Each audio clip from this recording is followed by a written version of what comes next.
नमस्कार. नमस्कार. आपण एस एस मराठी या स्टुडिओमध्ये आपण आलात त्यावर धन्यवाद.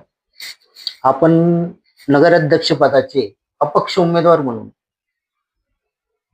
का उमेदवारी करताय? खऱ्या अर्थाने मी यापूर्वी सुद्धा मागील पंचवार्षिक मध्ये काँग्रेसमधून उमेदवारी लढवली होती. दरम्यानच्या काळामध्ये इलेक्शन लांबणीवर गेले, खूप काही गोष्टी झाल्या. मी विखे पाटलांबरोबर काम करत होतो. विखे पाटील भाजपमध्ये गेले. विखे पाटील खऱ्या अर्थाने मी त्यांना माझे गुरुच मानतो. बरोबर. म्हणून मी त्यांच्याबरोबर भाजपमध्ये गेलो होतो.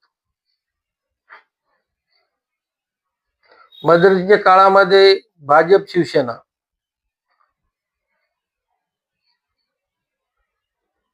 युती झाली.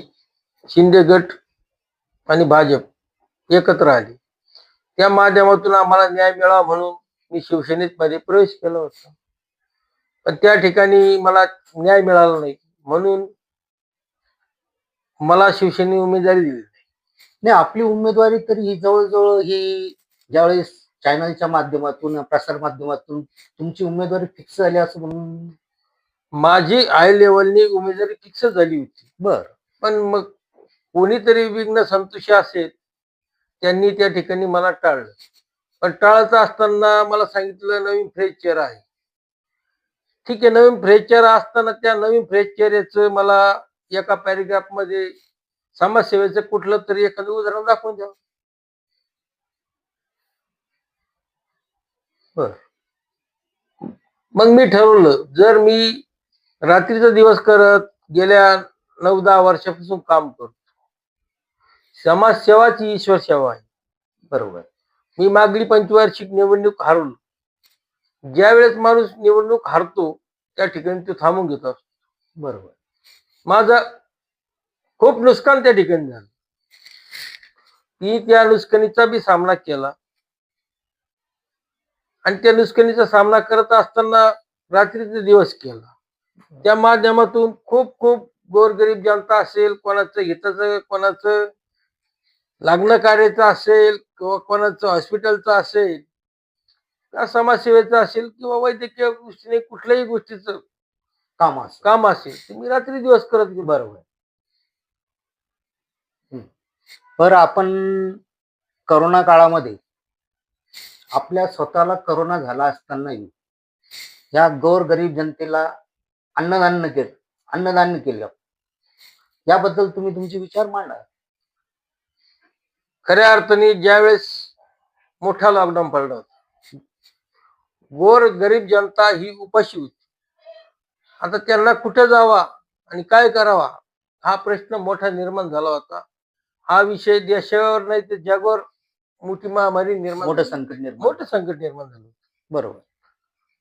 तर गोरगरीब जनता माझ्याकडे काही येत होती. येत असताना मी एस एस न्यूज चॅनलला एवढंच सांगेल, तर प्रत्येकाला आपण किराणा देऊ शकत नाही. बरोबर.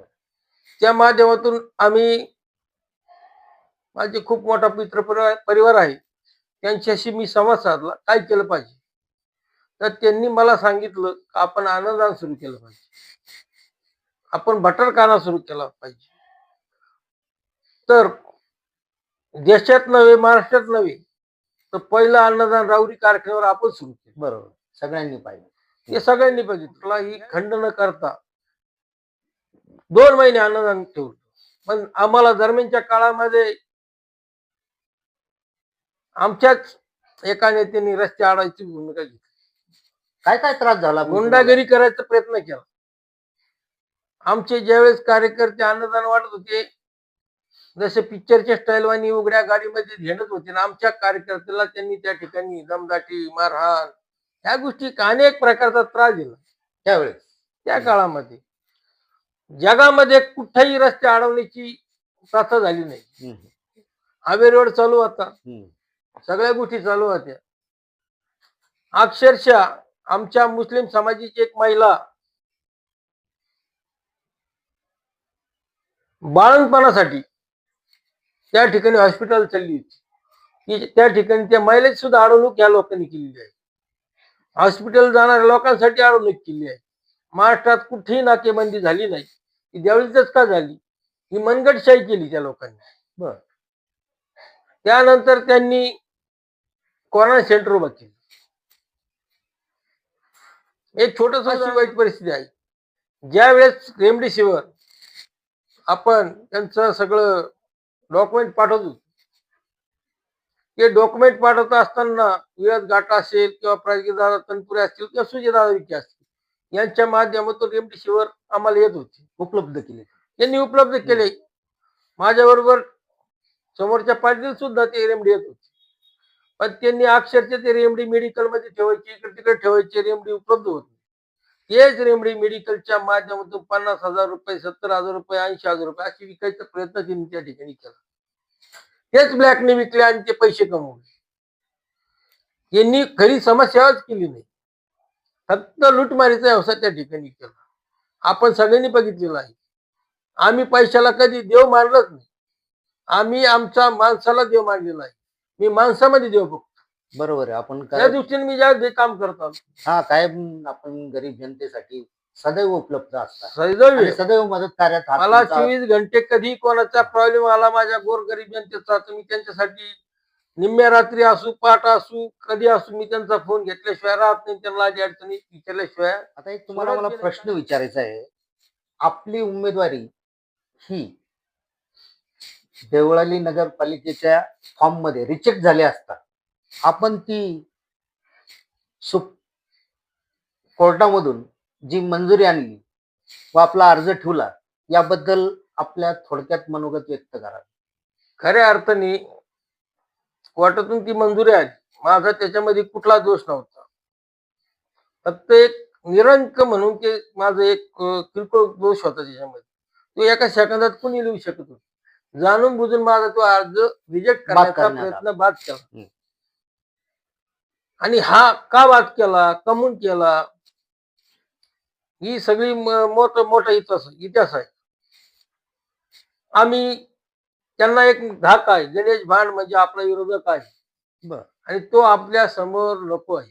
नाही आपण तर शिवसेनेचे उमेदवार होते ना, मग अचानक शिवसेनेच्या माध्यमातून सुद्धा नको. मग माझी शिवसेनेच्या माध्यमातून सुद्धा लाईन कट करायचा प्रयत्न त्या ठिकाणी करण्यात आला. बर म्हणजे मला त्या ठिकाणी डावलण्यात आलं. म्हणजे मला सगळ्या ठिकाणी शिवसेना असेल, काँग्रेस पक्ष असेल, नॉमिनेट केलं तुम्हाला. मला डॉमिनेट, मला हलक्यात पकडलं. हो, आता मला त्यांनी हलक्यात पकडलं तर पकडलं. मी ठरवलं मी अपक्ष उमेदवारी करणार आहे. मग यानंतर तुम्हाला कुणी भेटायला आलं नाही का मी उमेदवारी मागे घ्या म्हणून? मग मला त्या ठिकाणी हलक्यात पकडलं. हलक्यात पकडल्यानंतर त्यांना असं वाटलं का गणेश भांड म्हणजे संपेल पार्टी आहे, त्याच्या पाठीमागं कोणी नाही. माझा असा कोणीतरी लोकांनी गैरसमज केला ज्यावेळी. असा गैरसमज केला का आता त्याचं काही खरं राहिलेलं नाही. पण मी ज्या दिवशी मी माझा प्रचाराचा नारळ चैतन्य कानिमनाथ चरणी मी फोडला, बरोबर, त्या ठिकाणी माझ्या सर्वसामान्य जनतेला फोन केला. त्यावेळेस सर्वसामान्य जनता खूप खुश झाली. मला अपेक्षा नव्हती, तर माझ्या प्रचार सभेला मी 2 तासामध्ये 1 ते 1,500 लोक त्या ठिकाणी उपस्थित राहिले. जमात पाठिंबा आहे. बर आपण आता शेवटच्या टप्प्यात तुम्हाला प्रश्न विचारतो की आपण आता हे इलेक्शन हे शेवटच्या टप्प्यात आलेलं आहे. तुम्ही सर्व देवळाली परिसर असो या फॅक्टरी परिसर असो तुम्ही हिंडला, तुम्हाला कशा पद्धतीने प्रतिसाद भेटलाय मतदारांचा? मला मतदारांचा प्रतिसाद भेटायचं कारण तेवढं आहे, मी आतापर्यंत जी समाजसेवा केली, सगळ्या गोष्टी केल्या. विधवा, निराधार महिला ज्या असतील त्यांना आम्ही आमच्या प्रतिष्ठानच्या माध्यमातून शिलाई मशीन वाटप केलेली आहे.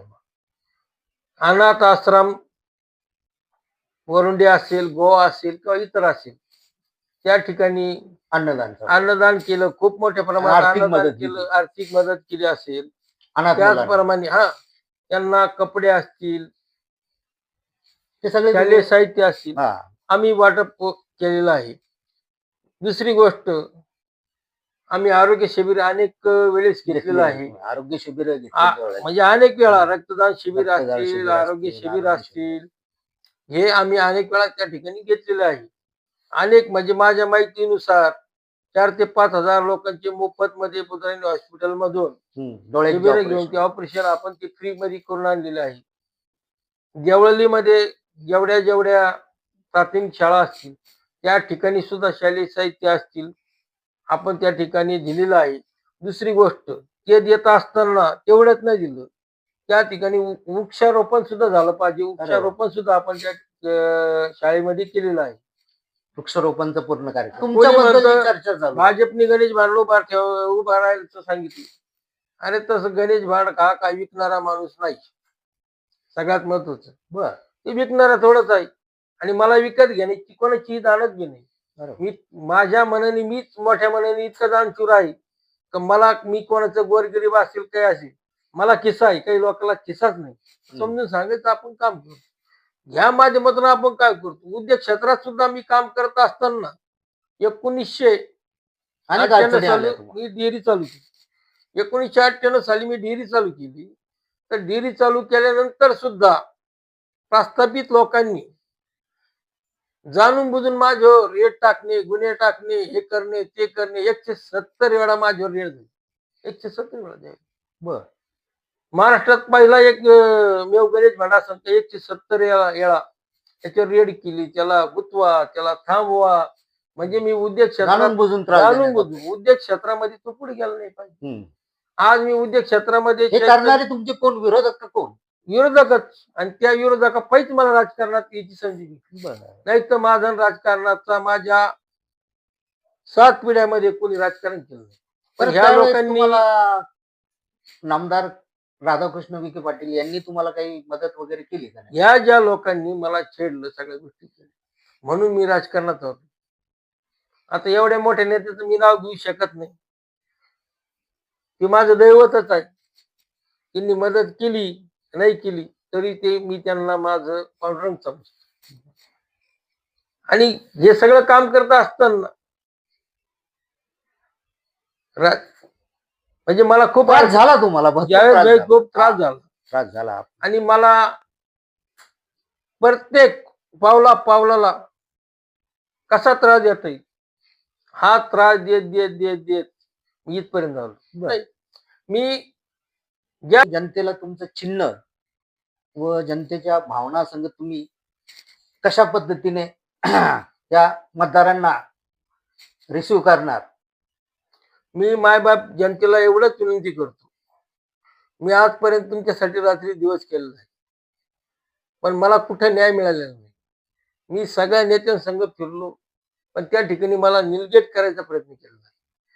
मी मायबाप जनतेला एवढंच सांगतो, मी तुमचाच आहे. तुमच्या मनात ध्यानात, तुमच्या संकटात, आणि मी नगराध्यक्ष म्हणजे तुम्ही नगराध्यक्ष आहे अशी एक भावना आहे.